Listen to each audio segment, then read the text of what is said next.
Spain is one of the countries hardest hit by COVID-19. But after thousands of dead and weeks of an intense lockdown, workers in some non-essential industries began to return to their jobs today. Special correspondent Max Duncan reports from Madrid on how Spain has been coping.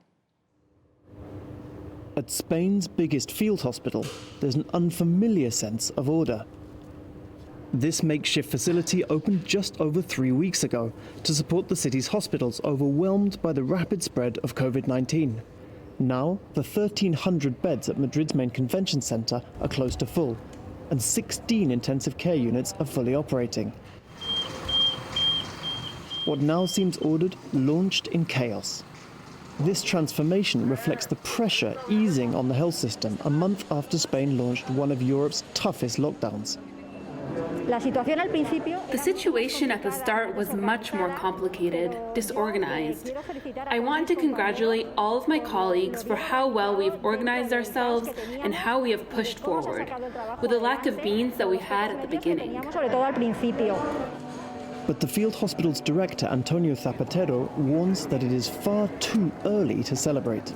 There are still a lot of patients. We are still very busy in a very difficult phase. Yes, we see that the pressure is easing, but we are a long way from saying it is controlled. The virus has brought weeks of horror across Spain, but nowhere has been worse hit than the capital, which has seen over a third of the almost 17,500 deaths countrywide. The city's intensive care units were overwhelmed. These scenes captured inside one of Madrid's main hospitals even showed patients lying on the floor. Since a strict lockdown was ordered in mid-March, Spain has hibernated. Residents have only been allowed out to shop for food and medicine, to visit hospitals or do essential work.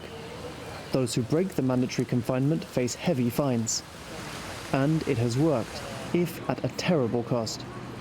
After peaking 10 days ago at almost 1,000 deaths in one day, the curve has flattened, and recorded new daily deaths have been below 700 for the past 5 days.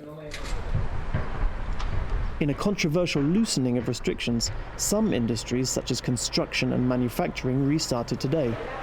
This allows an estimated 4 million to return to work, despite the country still recording over 500 new deaths in the last 24 hours. With 4 weeks of tough quarantine measures finally taking effect, Madrid's overwhelmed health system is grasping back control.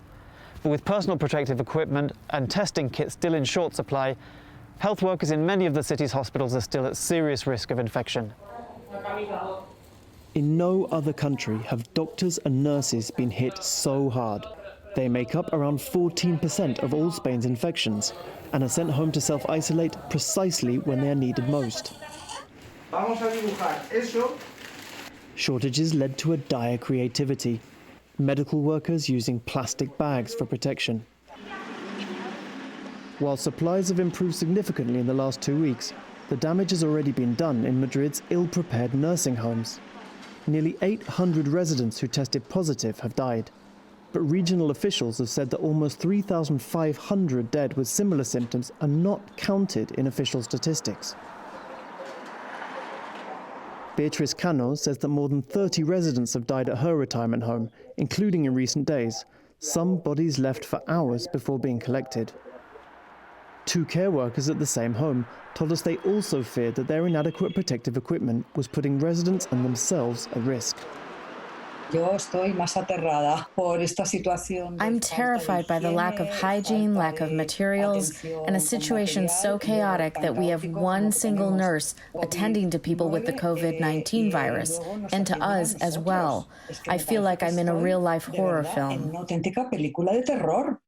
But while supplies are scarce, some healthcare workers are back on the job. Dr. Alejandro Martín Quirós became ill while working in his ER. He spent 17 days in home quarantine after testing positive for the virus, while his few colleagues still standing have fought on. In our situation, I think right now we have more than 60% of us with positive test for COVID-19. 10 days ago, we have 450 patients in the ER. So as you can suppose, 60% of us sick is very, very difficult.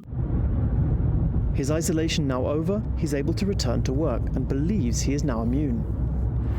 was really hard to be at home, and now I'm proud to be able to help people. As new infections and deaths stabilize, but with widespread testing still impossible, authorities are now launching an effort to map the virus with selective testing nationwide, in hopes of gradually lifting the lockdown. But despite these first tentative steps, nothing is normal in the time of COVID-19. Funerals at the Almudena Cemetery, Madrid's largest, are now drive-through services. They last no more than 7 minutes. No more than 3 people can attend, and there's no touching. Dale, Señor, el descanso eterno. The deacon sprinkles holy water and says a brief prayer. He and his colleagues now do this almost 30 times a day. In the 4 years since I was ordained as a deacon, it's the first time I've seen anything like this. To have religious services every 10 to 20 minutes, it's constant. We feel that the families are grateful for the service. Today, 3 cousins are saying goodbye to their Aunt Manuela, who died in her elder care home. Aunt, rest in peace. We all love you so much. Juan Antonio films with his smartphone as they throw on the flowers, to share with all the relatives that would have come to the funeral. The hardest part of this situation is that the whole family can't be together in this last goodbye to my aunt, and above all because she died in these circumstances, when she was alone. Death is hard enough. Dying alone is something else. Visited upon untold thousands here, amid a crisis that might have been avoided. For the PBS NewsHour, I'm Max Duncan in Madrid.